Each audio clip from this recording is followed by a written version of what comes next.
Hello student, मैं apex institute Morena से राहुल सकरवाल आप सभी का ऑनलाइन वीडियो में स्वागत करता हूं। जैसे कि मैंने कल आप लोगों को एक्सपर्ट सिस्टम के बारे में बताया था कि एक्सपर्ट सिस्टम क्या होता है और उसके एग्जाम्पल को मैंने बताया था। तो आज हम एक्सपर्ट सिस्टम के लाभ और हानि को पढ़ेंगे कि एक्सपर्ट सिस्टम के क्या क्या एडवांटेज हैं और क्या क्या डिसएडवांटेज हैं, इन सभी के बारे में हम पढ़ते हैं।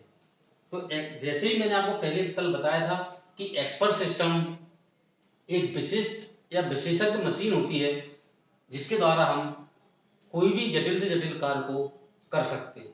वो जटिल से जटिल कार्य करने के लिए उस एक्सपर्ट सिस्टम में पहले से ही रूल्स, नियम, लॉजिक, तर्क को पहले से ही स्टोर करके रख दिया जाता है। उसी के आधार पर एक्सपर्ट सिस्टम कोई भी प्रॉब्लम्स को सॉल्व करते हैं। अब एक्सपर्ट सिस्टम के हम लाभ पढ़ते हैं। एक्सपर्ट सिस्टम का जो पहला लाभ होता है वो होता है लॉजिक। एक्सपर्ट सिस्टम में जो रूल्स होते हैं वो उसी के अकॉर्डिंग कार्य करता है। हम उसमें जैसे लॉजिक अपलोड करेंगे या जैसे लॉजिक के प्रोग्राम हम उसमें डाल देंगे वो वैसे ही उस पर कार्य करेगा। हमने जो भी उसमें रूल्स लिखा हुआ है और हमने जो भी प्रॉब्लम को सॉल्व करवाना है वो उसी के आधार पर उस लॉजिक से प्राप्त इंफॉर्मेशन को करेगा और प्रॉब्लम को सॉल्व करके हमें आंसर को देगा। ऐसा नहीं है कि हमने कोई भी प्रॉब्लम लिखी है तो वो दूसरे रूल्स पे कार्य करेगी, ऐसा नहीं। हमने कोई प्रॉब्लम को सॉल्व करना है, उससे संबंधित जो भी लॉजिक होता है उसी के आधार पर वो कार्य करता है। तो इसका पहला एडवांटेज होता है लॉजिक। दूसरा होता है एक्सेसिबिलिटी, हिंदी में बोलते हैं इसको पहुंच क्षमता। तो देखो, ऐसा नहीं है कि एक्सपर्ट सिस्टम को हम नाइट में यूज नहीं कर सकते या संडे को यूज नहीं कर सकते। एक्सपर्ट सिस्टम को हम 24/7 कभी भी उसको यूज कर सकते हैं। हमें जो भी प्रॉब्लम है या जो भी हमारी समस्या है उसको हम एक्सपर्ट सिस्टम के माध्यम से कभी भी कहीं भी उसका यूज करके सॉल्व कर सकते हैं। ये इसका दूसरा एक लाभ होता है एक्सेसिबिलिटी। तीसरा इसका लाभ होता है अवेलेबिलिटी, उपलब्धता।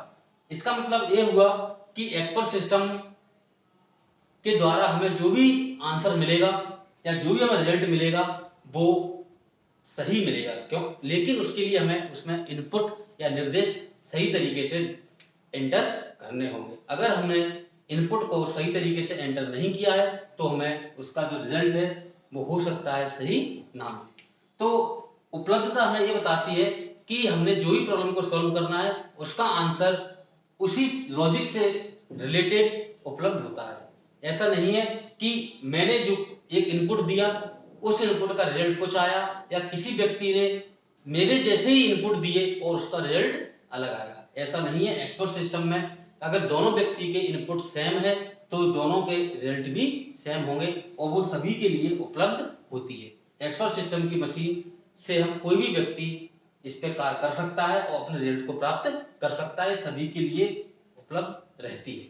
तीसरा होता है लॉन्गेविटी, दीर्घायु। एक्सपर्ट सिस्टम पे हम एक बार अगर हमने उसमें प्रोग्राम या लॉजिक अपलोड कर देते हैं, डाल देते हैं, तो हम उसमें कभी भी कितने भी समय बाद यूज कर सकते हैं। जैसे कि कोई एक विशेषज्ञ होता है, जैसे कोई एक इंसान है वो किसी चीज में एक्सपर्ट है, विशेषज्ञ है, उसकी धीरे धीरे एज बढ़ती आती है, उम्र बढ़ती जाएगी और उसका जो काम करने का तरीका है वो धीरे धीरे कम होता जाएगा। जैसे मान के चलो कोई व्यक्ति है वो किसी चीज में विशेषज्ञ है, जब तक वो उसकी एज सही है या वो काम करने में सक्षम है तब तक तो वो आपको अच्छे से रिजल्ट दे सकता है। लेकिन जैसे ही उसकी उम्र ज्यादा हुई, काम करने में वो इतना इफेक्टिव नहीं है तो हो सकता है वो आपका रिजल्ट गलत दे सकता है। लेकिन एक्सपर्ट सिस्टम एक मशीन होती है, उसके द्वारा कितने भी समय बाद, कितने भी ईयर के बाद हम उसे सेम उसी तरीके का रिजल्ट प्राप्त कर सकते हैं जो हमने पहले प्राप्त किया था। तो ये एक्सपर्ट सिस्टम के लाभ होते हैं। पहला है लॉजिक, एक्सेसिबिलिटी, अवेलेबिलिटी और लॉन्गेविटी। ये चार इसके लाभ, बेसिक जो लाभ हैं वो मैंने आपको बता दिए। इससे संबंधित जो भी प्रॉब्लम हो वो आप कमेंट बॉक्स में लिख सकते हैं। इसके बाद एक्सपर्ट सिस्टम के हम डिसएडवांटेज पढ़ते हैं। एक्सपर्ट सिस्टम का पहला डिसएडवांटेज होता है डाटा इंटीग्रिटी, इसको हिंदी बोलते हैं डाटा अखंडता।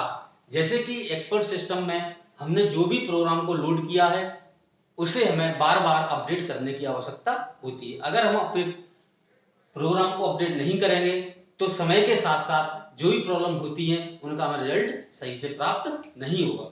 जैसे जैसे समय निकलता जाता है प्रॉब्लम उतनी अधिक बढ़ती जाती है। अगर हमने पहले को ही प्रोग्राम अपलोड करके रखा हुआ है जो आज के समय से संबंधित है, अगर कोई समय निकल गया, थोड़ा आगे बढ़ गए, तो उस प्रॉब्लम से संबंधित आंसर कुछ अलग होगा, तो हमें उससे रिलेटेड लॉजिक और रूल्स को उसमें अपडेट करने की आवश्यकता होती है। तो ये एक डिसएडवांटेज होता है डाटा इंटीग्रिटी। इससे हमें प्रोग्राम को या मैनुअल को बार बार अपडेट करने की आवश्यकता होती है। इसका दूसरा डिसएडवांटेज होता है time and cost. Expert system को बनाने में अधिक समय लगता है और इसकी कॉस्ट महंगी होती है। हर व्यक्ति को इसे खरीदने या इस पे काम करने के लिए अधिक पैसे देने होते हैं या अधिक कॉस्ट की आवश्यकता होती है। हर व्यक्ति इसको अफोर्ड नहीं कर सकता। तो ये इसका दूसरा डिसएडवांटेज है, टाइम एंड कॉस्ट। इसका तीसरा स्पेसिफिक, विशिष्ट। अगर कोई एक्सपर्ट सिस्टम जिस कार्य के लिए बनाया गया है वो सिर्फ उसी कार्य को करेगा, या ऐसे कहें कि कोई एक्सपर्ट सिस्टम में जिस प्रॉब्लम से संबंधित हमने उसमें प्रोग्राम अपलोड किए हैं तो वो उसी से संबंधित कार्य को करेगा, कोई दूसरे कार्य को नहीं कर सकता। ये किसी एक प्रॉब्लम के लिए या एक से अधिक प्रॉब्लम के लिए स्पेसिफिक होता है। मतलब कहने का ये हुआ मेरा कि हमने जो प्रोग्राम अपलोड किए हैं वो उसी से संबंधित कार्य करता है, उसके अतिरिक्त कोई कार्य को नहीं करेगा। कॉमन सेंस ये इसका फोर्थ डिसएडवांटेज है। कॉमन सेंस बताता है कि इंसान में जो सोचने और समझने की शक्ति होती है वो मशीन में नहीं होती है, क्योंकि एक्सपर्ट सिस्टम एक तरह की मशीन होती है, इसमें कॉमन सेंस नहीं होता है। तो स्टूडेंट्स, अभी मैंने आपको डिसएडवांटेज ऑफ एक्सपर्ट सिस्टम बताया कि ये 4 इसके डिसएडवांटेज होते हैं: data integrity, time and cost, specific और कॉमन सेंस। इससे संबंधित आप लोगों को जो भी डाउट हो वो कमेंट बॉक्स में आप लिख सकते हैं, उसको मैं सॉल्व करने की कोशिश करूंगा। इसके आगे का टॉपिक हम नेक्स्ट वीडियो में पढ़ेंगे। Thank you.